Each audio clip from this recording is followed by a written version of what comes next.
Hello everyone, welcome back to Frescon Academy and this is Priyanka Das, your biology teacher. Let us see हमने क्या पढ़ा था last lecture में. हमने last lecture में देखा था about sexual reproduction in flowering plants और हमने देखा था that flower is a modified shoot which is responsible for sexual reproduction. हमने देखा था flower के accessory whorls like calyx and corolla and essential whorls like androecium and gynoecium. Androecium में हमने देखा था स्टेमन जिसमें है एंथर एंड फिलामेंट और हमने देखा था एंथर के अंदर है sporogenous tissue in the pollen sac.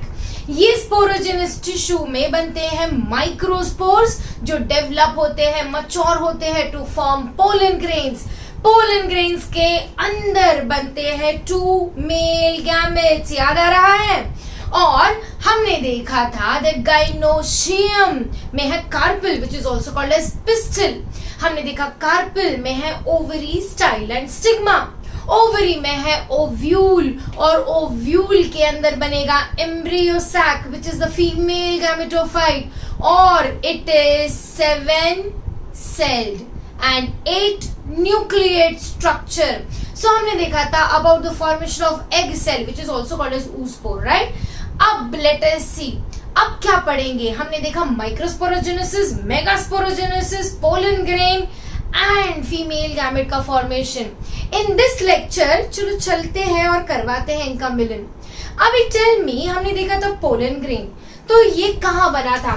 याद है हमें स्ट्रक्चर ऑफ फ्लावर हमने पढ़ा था. ये हमारा स्ट्रक्चर ऑफ फ्लावर ये था. याद है? Pedicel, thalamus, this was sepal, this were the petals और उसके बाद हमने देखा था फिलामेंट एंड एंथर एंड हमने देखा था ओवरी, स्टाइल एंड स्टिग्मा. याद आ रहा है? और इसके अंदर था हमारा ओव्यूल जिसमें था हमारा एम्ब्रियो सैक. ओके ना, एक चीज याद रखो, एंथर के अंदर बनने वाले हैं millions of tiny tiny pollen grains. Anther के अंदर जो पोलन ग्रेन्स है वो बाहर निकलेंगे जब एंथर डिहाइस होगा. यानी लाइन ऑफ डेहिसेंस के थ्रू ये एंथर से पोलन ग्रेन्स बाहर निकलेंगे. अब ये पोलन ग्रेन्स कब बाहर निकलेंगे? ये पोलन ग्रेन्स तभी बाहर निकलेंगे जब ये एंथर मैच्योर होगा. मतलब pollen grains will only be released when the anther is mature. The release of pollen grain from the anther is called as anthesis. What is it called as? Anthesis. अब ये anthesis के बाद भी pollen grains तो बाहर आ गए, right? These pollen grains will be dispersed, but अभी इन pollen grains के अंदर जो male gamete है उसको हमारी female gamete से मिलन भी तो करवाना है. How is it possible? There has to be the transfer of this pollen grain on the stigma of the flower. जब ये pollen grain stigma पर आएगा तभी तो ये मेल गैमेट कहीं ना कहीं हमारी फीमेल गैमेट से मिल पाएगा. This transfer is called as pollination. So our today's topic is pollination. Now what is pollination? In simple terms, it is the transfer of pollen grains from anther to the stigma of the flower is called as pollination. Okay? So let us see pollination का definition है transfer of pollen grains from anther to stigma of a flower. Superb. Okay. अब let us see what are the different types of pollination. बचपन से पढ़ा है तो हमें काफी हद तक ये पता है. Let us see. There are basically there are two types of pollination. Okay. Now these two types of pollination is called as self pollination and the other one is called as cross pollination. अब what is self-pollination and cross-pollination? Let us see. If the transfer of pollen grain takes place within the same flower, then it is called as self-pollination. तो suppose ये एक plant है और ये plant का ये flower है और ये flower में है भाई anther और stigma, right? So it is a bisexual flower. Are you able to understand? अब यहाँ पे If the transfer of pollen grain takes place from anther to stigma within the same flower, it is called as self-pollination. But do you also realize that there is a chance that एक plant पर दो flowers हो, and there is a chance that the transfer may take place between these two flowers. मतलब यहाँ के anther से यहाँ के stigma पर जा सकता है. Can I call it a self-pollination? Yes. Okay, I have to call it as self-pollination because it is within the same plant. So basically, self-pollination can be further divided into two types. Okay, the first one is called as autogamy. What is it called as? Autogamy. Autogamy में the transfer of pollen grain takes place within the same flower. Okay, the other one is called as Geitonogamy. What is it called as? Geitonogamy. Geitonogamy में the transfer of pollen grains takes place from the anther of one flower to the stigma of another flower, but these flowers are present on the same plant. Getting my point? Okay.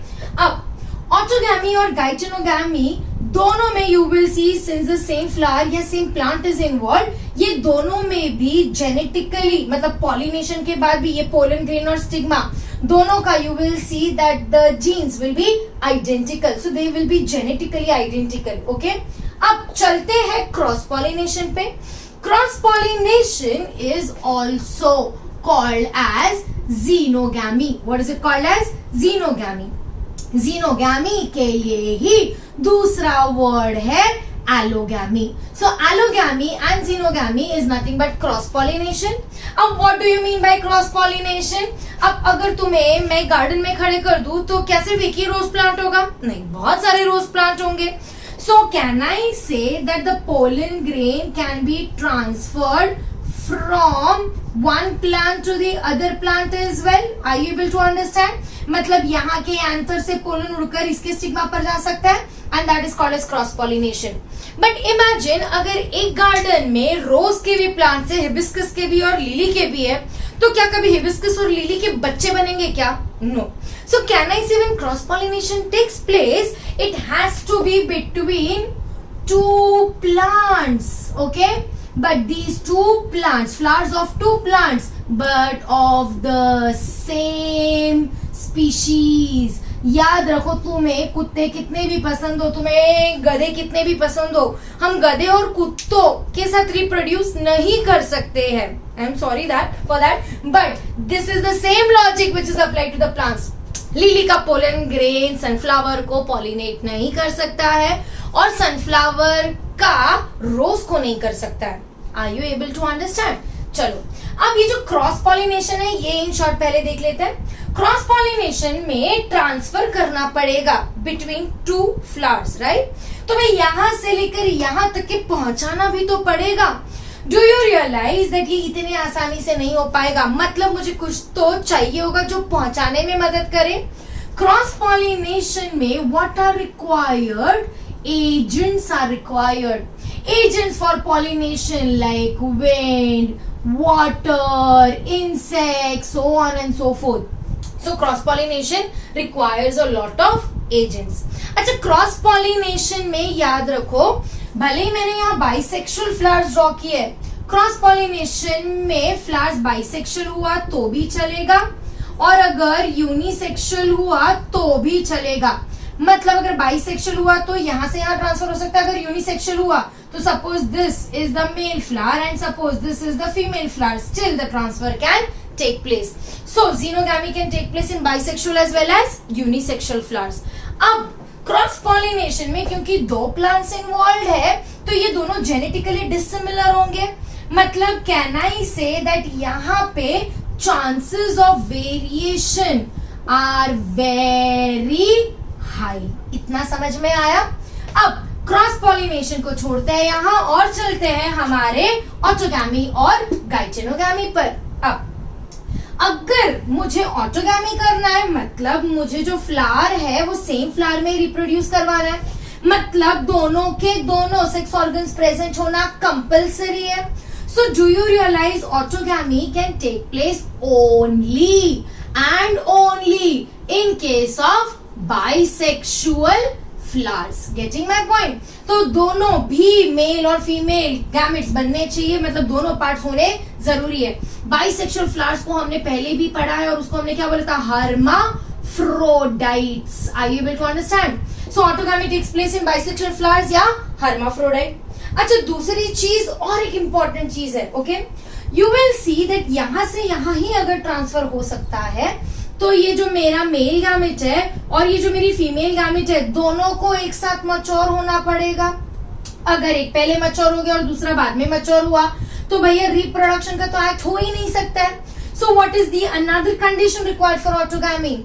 You need that both these should mature at the same time, and that is called as homogamy. Now what is the meaning of homogamy? Homogamy means maturation of the male and female part simultaneously, matlab at the same time. Are you able to understand? Let us talk about something else. Okay, there are basically in nature there are two type of flowers. I am not talking about bisexual and unisexual. I am talking about flowers depending upon their opening. Okay, now two type of flowers में you will see that there are some flowers जो हमेशा open रहते हैं, मतलब flower खुलते हैं. ऐसे flower जो खुलते हैं उनको हम बोलेंगे chasmogamous. क्या बोलेंगे? chasmogamous. ओके, बट कुछ फ्लावर्स है जो कभी भी नहीं खुलते हैं. ऐसे फ्लावर्स जो कभी नहीं खुलते हैं उनको हम बोलते हैं क्लिस्टोगैमस. क्या बोलेंगे? Cleistogamous. So what are chasmogamous? Chasmogamous are flowers which open and clistogamous are flowers which remain closed. Now remember, most of the flowers in nature are chasmogamous, but there are some plants जिसमें chasmogamous के साथ साथ cleistogamous flowers भी है. Okay, मतलब ऐसे flowers जो हमेशा बंद रहते हैं. अब कौन है? Cleistogamous flowers are found in plants like viola. Okay, viola. Then there is something called as oxalis. Okay, so viola and oxalis are plants जिसमें you will see the flowers are clistogamous. In that case, do you realize ये flower कभी खुलेंगे ही नहीं?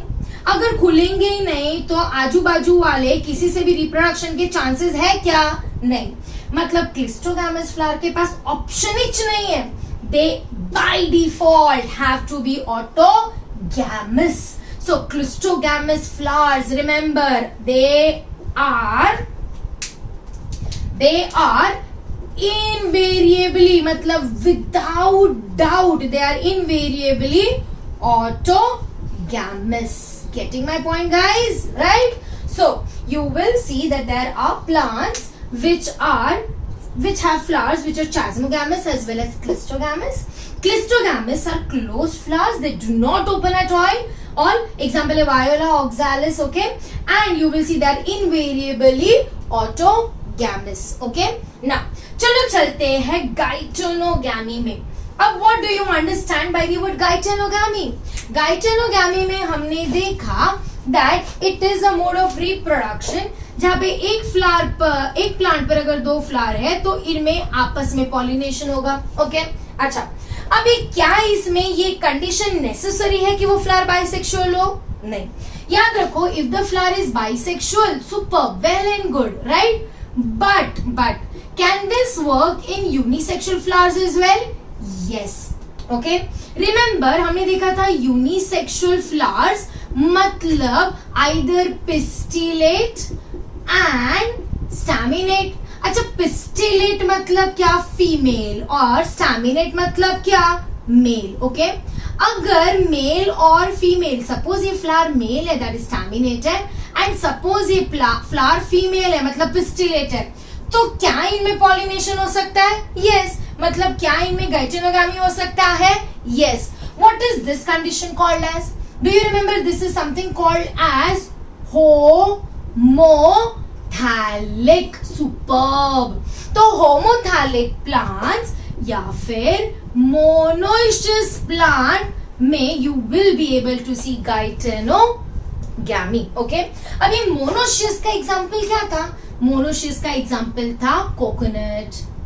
Monoecious का और क्या example है? Monoecious की एग्जाम्पल्स में आता है castor etc. Are you able to understand? So what do we know? We know that pollination is transfer of pollen grain from anther to stigma of a flower.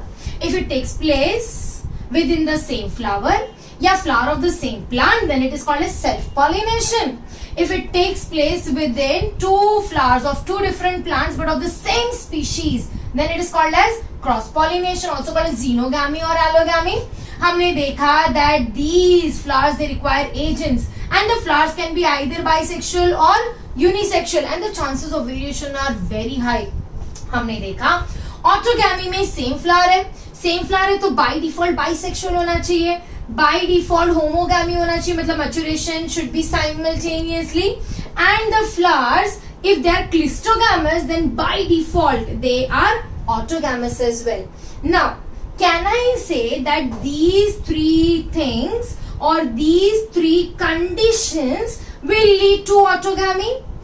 Conditions that lead to certain things are called as contrivances. Remember the word. What is the word? Contrivances. Contrivances या contrivances का मतलब होता है that these are the changes that lead to.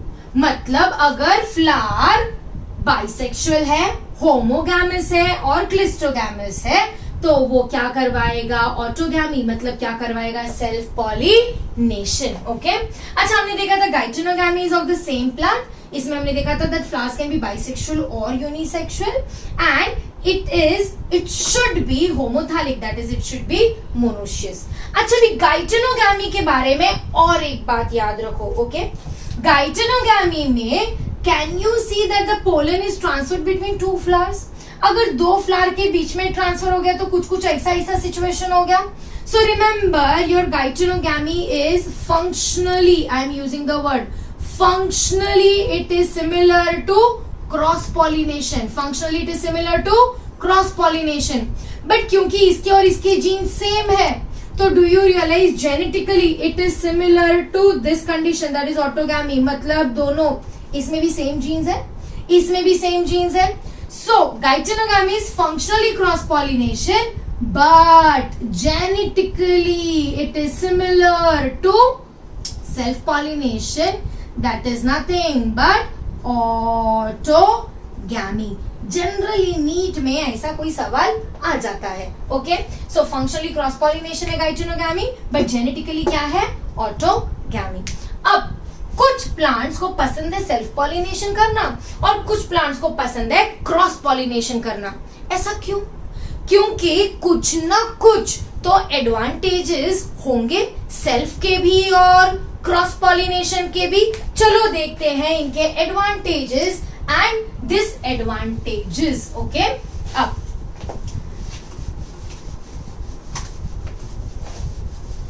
what are the advantages and disadvantages of cross pollination? Just make a note of it. Okay, self pollination and this is your cross pollination.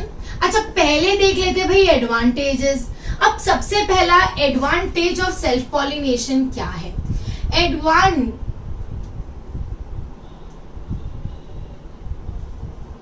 Advantage of self pollination में सबसे पहला है that self pollination में बहुत ही less wastage होगा. किसका less wastage होगा? Pollen का. अरे do you realize that pollen grain को बहुत ज्यादा मूव करने की जरूरत नहीं है. सो सेल्फ पॉलिनेशन का सबसे बड़ा एडवांटेज है there is very less wastage of pollen grain. Second, because it has to be transferred either within the same flower या flower of the same plant, do you realize that the chances of pollination are high? मतलब the chances of pollination is more or high in case of self pollination. अच्छा तीसरी चीज इधर से इधर ही तो transfer करने का. डू यू रियलाइज एजेंट्स की एसेट जरूरत नहीं है. अभी if we need agents for pollination that means हमें उनको कुछ तो प्रोवाइड करना पड़ेगा. कोई भी इंसेक्ट, कोई भी बर्ड ऐसे ही पॉलिनेशन नहीं करेगा.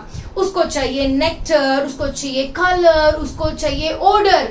Do you realize self pollination में ये तामझाम की जरूरत ही नहीं है. मतलब you don't need to attract anyone. So if you don't need to attract anyone, matlab I don't have to waste my energy on producing color, nectar, etc. So self-pollination is comparatively economical way. Okay, economical way because you don't have to produce. Okay, don't have to produce what? Nectar, color, and odor. Are you able to understand? Okay. अब और क्या फायदा है self pollination का? Self pollination का और एक फायदा ये है that you can create something called as pure lines. Now what do you understand by the word pure lines? याद है मेंडल ने बनाया था प्योर लाइन्स. उसको जो कैरेक्टर्स चाहिए थे same characters were pass from generation after generation. So self pollination is used to create what? Pure lines. So the organisms are genetically identical. अब ये तो हो गए advantages of self pollination. But कहीं ना कहीं can I say that self pollination के disadvantages भी है. चलो what are the disadvantages of self pollination? सबसे पहला disadvantage ये है that when you continuously keep on doing self-pollination, there is a chance that the recessive characters may come, okay, together. जिसकी वजह से कई बार continuous self-pollination can lead to less productivity of the seeds. मतलब seeds बनना कम हो जाएंगे या seeds की viability, life कम हो जाएगी. इस चीज को हम बोलते हैं inbreeding depression. अब inbreeding depression का मतलब है that either the seed number will decrease or the seed viability will decrease when you do continuous self pollination. Self pollination का दूसरा नुकसान क्या है? No new characters can be introduced. So तुम self pollination में no new characters, तुम कोई नया character नहीं डाल सकते हो. Okay? अच्छा, do you realize that self pollination का सबसे major problem ये है that variations are less. अब वेरिएशंस आर लेस मतलब नेचर में इवोल्यूशन होगा या नहीं होगा? नहीं होगा. So if variations are less so evolution is not occurring. Are you able to understand? Evolution की तरफ नहीं जा रहा है. व्हाट? Self pollination. ना अगर तुमने सेल्फ पॉलिनेशन के एडवांटेजेस देखे तो डू यू रियलाइज ये ही सेल्फ पॉलिनेशन के एडवांटेजेस क्रॉस पॉलिनेशन के क्या बन जाएंगे? डिसएडवांटेजेस. जबकि तुम्हारे सेल्फ पॉलिनेशन के डिसएडवांटेजेस क्रॉस पॉलिनेशन के क्या बन जाएंगे? एडवांटेजेस. तो चलो चलते हैं और देखते हैं क्रॉस पॉलिनेशन का पहला एडवांटेज. यहाँ पे क्या था डिसएडवांटेज? इनब्रीडिंग डिप्रेशन होता है, मतलब प्रोडक्टिविटी कम होती है. क्रॉस पॉलिनेशन में दो अच्छे अच्छे ऑर्गेनिजम्स के कैरेक्टर्स अगर मर्ज होंगे तो क्या प्रोड्यूस होगा? हाइब्रिड प्रोड्यूस होगा. हाइब्रिड प्रोड्यूस होगा तो hybrid show better viability, better production, which is called as what? Hybrid vigor. So cross pollination will give you what? Hybrid vigor. Acha, no new characters can be introduced. Here definitely you can introduce new characters. So new desired characters can be introduced in case of what? Cross pollination. Are you able to understand? Acha, do you realize यहाँ variations were less? But यहाँ पे variations will be very high. So variations are high, and when variations are high, new characters are introduced. What is promoted? Evolution is promoted. Getting my point? Easy. Okay? Now, अब इसके advantages automatically बन जाएंगे इसके disadvantages. चलो देखते हैं cross pollination के क्या डिसएडवांटेजेस हैं. सबसे पहले यहाँ पे था less wastage of pollen. But do you realize cross pollination में हमें बहुत दूर दूर तक के पोलन उड़ा कर लेकर जाना है. अभी विंड ने सनफ्लावर के पोलन ग्रेन्स को उड़ाया तो अभी उड़ाने के बाद वो सीधा सनफ्लावर पर ही ट्रांसफर करेगा क्या? नहीं. There is a chance that it may land on rose का प्लांट, लिली का plant. Some will land in your nose, some will land on the floor. So basically the chances of pollen wastage is very high. So यहाँ पे pollen wastage is more. Okay? अच्छा, pollen wastage is more, but at the same time do you realize that pollen grain कहीं पे भी land कर सकता है? So can I say that chances of fertilization या pollination is less? अच्छा, again since you have to depend on agents for cross pollination, it is not at all economical. So it is not at all economical. Why? Because the plant has to produce a lot of nectar, lot of color, odor to attract the insects and birds. Okay, and fourth, यहाँ पे pure lines नहीं बनेंगे. अगर cross pollination करते हो तो do you realize at times desired characters में be lost. मतलब अगर मेरे पास कोई अच्छा कैरेक्टर है तो मैं उसको सेल्फ पॉलिनेशन करके बच्चों में पास ऑन कर सकती हूँ.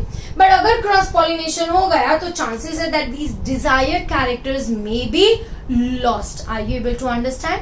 सो these are the advantages and disadvantages of self and cross pollination. अब अगर तुम सेल्फ और क्रॉस पॉलिनेशन के या सेल्फ के एडवांटेजेस और डिसएडवांटेजेस याद कर लो तो ऑटोमेटिकली तुम्हें दूसरे सेट के डिसएडवांटेजेस और एडवांटेजेस याद है. This is self and cross pollination. But अगर किसी फ्लावर को, किसी प्लांट को सेल्फ पॉलिनेशन या क्रॉस पॉलिनेशन करना है तो वो क्या करता है? प्लांट इवोल्यूशन में स्ट्रैटेजीज बनाता है, ऐसी कंडीशंस क्रिएट करता है कि वो सिर्फ सेल्फ पॉलिनेशन या क्रॉस पॉलिनेशन को सपोर्ट कर सके. हमने थोड़ी देर पहले ही ये वर्ड पढ़ा था, कॉन्ट्रीवेंसेस. ओके, अब ये what is the meaning of contrivances word? Conditions that lead to. So what are the contrivances for self pollination? अब भी तुमने पढ़ा है फटाफट. Contrivances for self pollination easy है. सबसे पहले तो भैया बाइसेक्सुअल बना लो, सेल्फ पॉलिनेशन करेगा, सो बाइसेक्सुअलिटी. सेकेंड क्या करवा लो? होमोगैमी. होमोगैमी मतलब दोनों मेल और फीमेल को एक साथ मैच्योर करवा लो.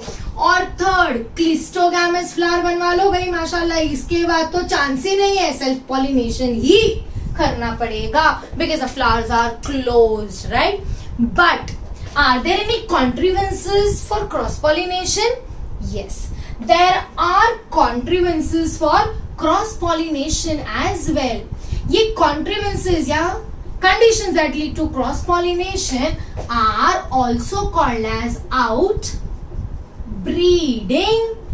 devices. What are they called as? Outbreeding devices. मतलब प्लांट ऐसी स्ट्रैटेजीज बना रहा है जो आउटब्रीडिंग या क्रॉस पॉलिनेशन में मदद करे. सबसे पहली चीज, अभी यहाँ पे बाइसेक्सुअल है तो सेल्फ पॉलिनेशन करेगा, तो ऑटोमेटिकली क्या आना चाहिए? अगर मुझे क्रॉस पॉलिनेशन करना है तो मुझे चाहिए यूनिसेक्सुअलिटी. यूनिसेक्सुअलिटी के लिए हम वर्ड यूज करेंगे डाइक्लिनी. क्या बोलेंगे? Dicliny. Remember these words, very important from NEET point of view. Okay, so unisexuality is called as dicliny. अच्छा, भी यूनिसेक्सुअलिटी मतलब क्या? या तो मेल या तो फीमेल. अच्छा, या तो मेल मतलब स्टैमिनेट, या तो फीमेल मतलब पिस्टिलेट. अगेन सेम चीज, दो कंडीशंस हमने पढ़ी है. हमने क्या पढ़ा है? या तो एक ही प्लांट पर मेल और फीमेल दोनों है, या तो दो अलग अलग प्लांट पर है. This is male, this is female. What is this condition called as? Monoecious. And what is this condition called as? Dioecious. Remember ये words बार बार आएंगे. अब अगर मुझे क्रॉस पॉलिनेशन करवाना है तो मुझे मोनोशियस नहीं चाहिए, तो डाइक्लिनी में मुझे क्या चाहिए? कौन सा कंडीशन? डायोशियस. डायोशियस का एग्जाम्पल क्या था? Papaya. Are you able to understand? So papaya, then there is one more plant called as date palm. I don't know किसके साथ date पे गया था, but date palm is a plant which is dioecious and leads to what? Unisexuality, that is cross pollination. Superb. अब ये condition हो गई. चलो और एक कंडीशन देख लेते हैं. और एक condition is called as dichogamy. Okay. Now what is this dichogamy? Dichogamy is a condition जहां पे या तो मेल पहले डेवलप होता है या तो फीमेल पहले डेवलप होता है। अगर दोनों साइमल्टेनियसली हुए तो क्या बोलेंगे? होमोगैमी। यहाँ पे वर्ड क्या यूज किया मैंने? डाइकोगैमी। डाइकोगैमी में या तो मेल पहले डेवलप होगा या तो फीमेल। अच्छा, मेल पहले, okay, there is difference. Basically how do you define it? There is a difference in the maturation of male and female reproductive organs. ओके, अब अगर मेल पहले डेवलप होता है तो बोलेंगे प्रोटैंड्री। क्या बोलेंगे? प्रोटैंड्री। प्रोटैंड्री में मेल मैच्योर्स फर्स्ट। ओके, और अगर फीमेल पहले डेवलप होती है तो बोलेंगे प्रोटोगाइनी। क्या बोलेंगे? प्रोटोगाइनी। प्रोटोगाइनी में the female, that is the stigma, becomes receptive first। तो यहाँ पे पहले पोलन ग्रेन डेवलप होगा जबकि स्टिग्मा बाद में रिसेप्टिव होगा। यहाँ पे स्टिग्मा पहले रिसेप्टिव होगा, मतलब रिसीव करेगा पोलन ग्रेन को, और पोलन ग्रेन एक्चुअली बाद में बनेगा। अब इसके एग्जांपल्स हमें याद रखने हैं। प्रोटैंड्री का एग्जांपल है सनफ्लावर। क्या है? सनफ्लावर। कैसे याद रखूंगी? एंड्री मतलब मेल, मेल के लिए वर्ड सन, सन, SON वाला sun, right? So sunflower is male, दो प्रोटैंड्री। प्रोटोगाइनी के लिए एक फेमिनाइन सा नाम लेते हैं। फेमिनाइन सा नाम है हमारा ग्लोरियोजा। ओके, सो ग्लोरियोजा या फिर याद है मिशेलिया, कभी सुना है तुमने?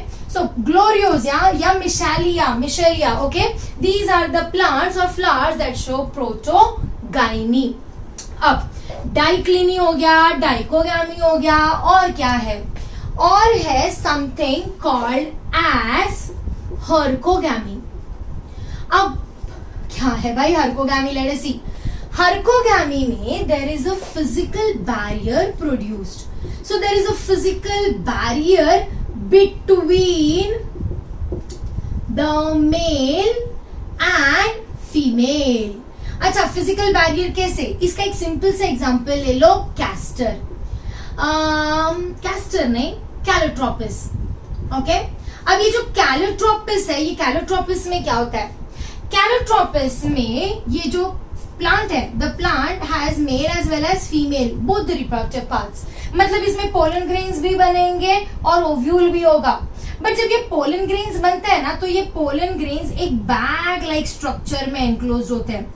सो in this case the pollen grains are enclose inside a bag like structure.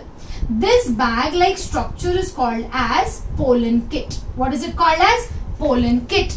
अब ये जो pollen kit है, ये यहाँ से pollen grains रिलीज हुए, बट किस में रिलीज हुए? बैग में रिलीज हुए। अच्छा, बैग में रिलीज हुए तो pollen grain डायरेक्टली स्टिग्मा पर बैठ पाता नहीं है।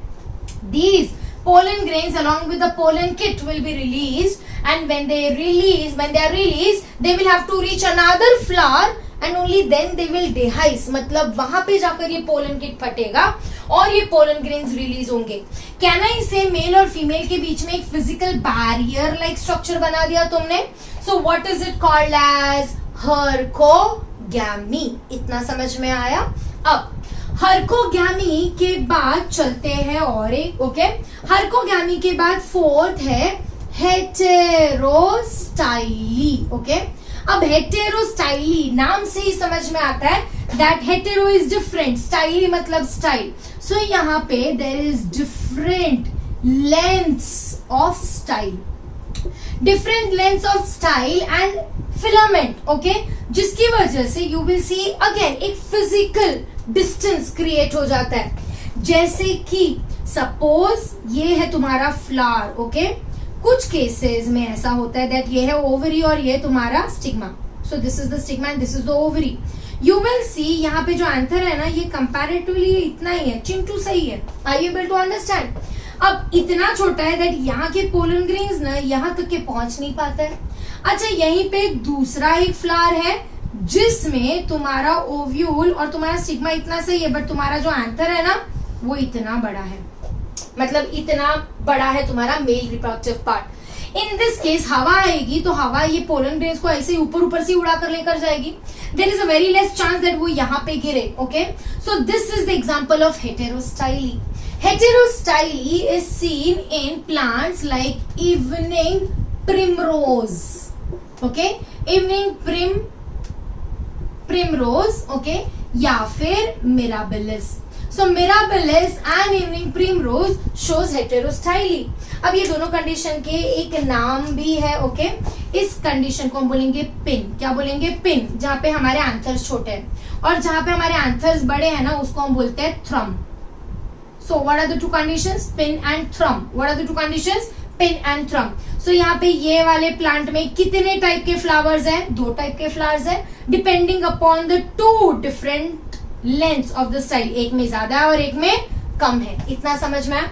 सो हमने पढ़ा अभी यूनिसेक्सुअलिटी, डाइक्लिनी, डाइकोगामी, हर्कोगामी, हेटेरोस्टाइली. ओके, इसके अलावा there are 2 more conditions. Okay, let us just see the 2 more condition.